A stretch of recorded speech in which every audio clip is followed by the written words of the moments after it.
In this class, we focus on Chapter 1.4, the sectors in which organizations operate, and Chapter 1.5, which is the key differences between various types of organizations. Let's start to discuss about the sectors in which organizations operate.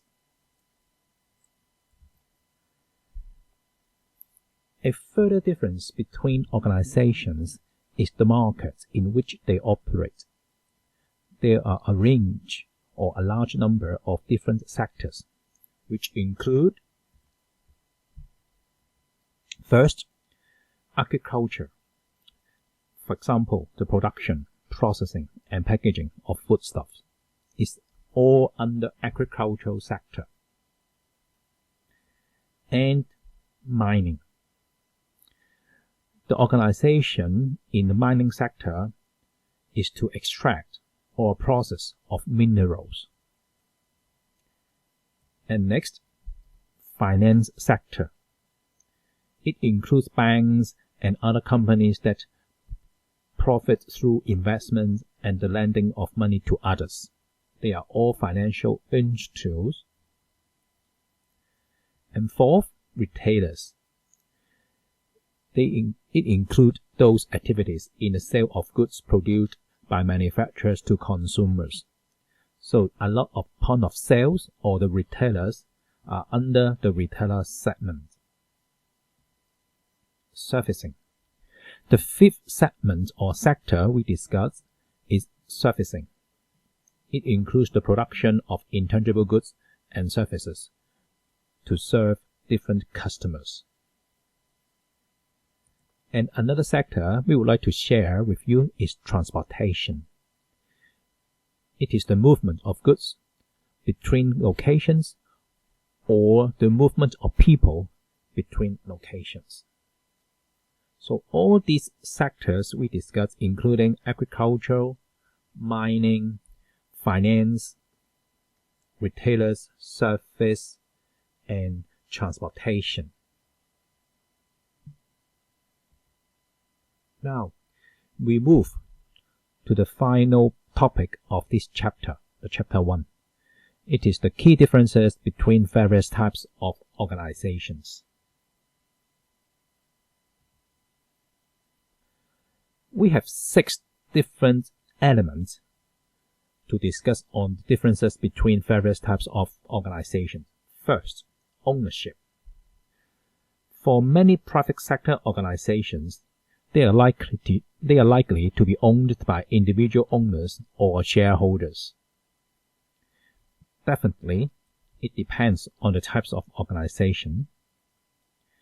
And for public sector, the organizations are mainly controlled by the government, while some cooperatives will be owned by their members. And for private sector, like clubs, charities, they are owned by their own members. We cannot say they are owners or shareholders of their clubs or charities, but they are the members to manage or own the clubs or charities. The second element is objective. Objectives, as mentioned, each organization has many or very different goals. This can be ranged from the provision of social services, the examples are charities and public sector organizations, to the maximization of owners' wealth, say for profit-seeking organizations. So you can see different organizations have different objectives. Third element is activities. The activities of an organization will be designed to support its objectives. This means that organizational activities are as varied as the organizations themselves. Like the charities, it is an organization to, say, donate food to the poor group of people. But for a profit-making company, it seldom donates the money to the poor or to the community. So the activities are very different between different types of organizations. And the fourth element we discuss is sources of funding. The public sector organizations are mainly financed by the government or by the central government. But the private sector organizations, such as the companies and cooperatives, they are most likely to be financed by their owners or members. And for charities and maybe some clubs, they're usually funded by the donations from the public or from a specific group of people. The fifth element in highlighting the differences between types of organization is size. Organizations vary in size from large, even from multinational companies, to partnership, maybe only two-person partnership. So the size is one of the elements in differentiating different types of organization. And the last element is liability. The owners of sole traders or partnerships are liable for any losses their business make. And the owners of companies only enjoyed the limited liability. It depends on the structure and the type of organizations. Next, we move on to share with you some additional learning that we'd like to share. First, for not-for-profit organization. There are some features you should bear in mind about not-for-profit organization. First, they do not have external shareholders providing risk capital for the business.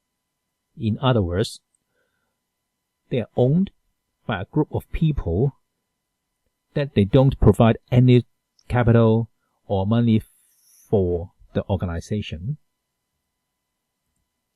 Next, for NPO, not-for-profit organization, they don't distribute any dividends because first of all, they are not for profit. They don't make any money, so they don't have any reserve to distribute dividends to the owners. And the not-for-profit organization objectives usually include some social, cultural, welfare, or any other environmental dimension. They will donate the money to a specific group of people or for some actions they would like to take in order to achieve their goal. And most not-for-profit organizations rely on measures that estimate the performance of the organization in relation to 3 E's, what we call 3 E's, including first, effectiveness, next, economy, and third, efficiency. And many not-for-profit organizations, how to measure the performance of those not-for-profit organizations depends on 3 E's. As said, effectiveness, economy, and efficiency. These 3 E's also known as value for money. Next, charity. The term charity refers to the practice of benevolent giving. We have different types of features of charity, but not all charities fulfill all features we highlight below. Maybe just few of them. First, for charity, many of them, they have defined groups in society for them to benefit. Example, say a community food bank, say for example food bank. The target group to be benefited is well defined in the society, maybe only within the community. The people with low income, and they can enjoy the service or food donated by the food bank to them. So a well-defined group in the society. And for some charity, they would like to register within a regulator because of favorable tax treatment. And some of the charity activities are restricted or limited. Governments will have some regulations or restrictions on those activities that only can be performed under a registered charity. For example, charity needs to have funds or financing. They can raise funds through the donation from the public. The donation is highly restricted by the government. Only registered charities can do it because the money raised through the donations have a specific goal for them to do like different activities to achieve it. So only registered charity can do funds raising through donation. As said, many charities rely on the financial support of the public, like donations or businesses. And for those activities organized by the charity are heavily relying on voluntary or unpaid managers and workers. Otherwise, they don't have funds for them to do the activities to serve the people. As mentioned before, like food bank, the food may be donated by some businesses or the public, and maybe the people donate money to the food bank.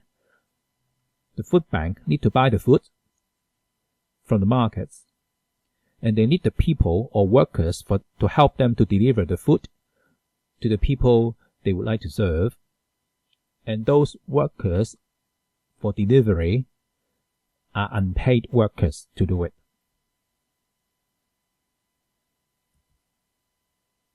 So charities are one type of not-for-profit organization, and they exist entirely to benefit defined groups in society. One example, as I mentioned, is food bank in a community. The community food bank not serve all the people in a nation or in a country. They only serve maybe in the community they served. It is well-defined group in the society.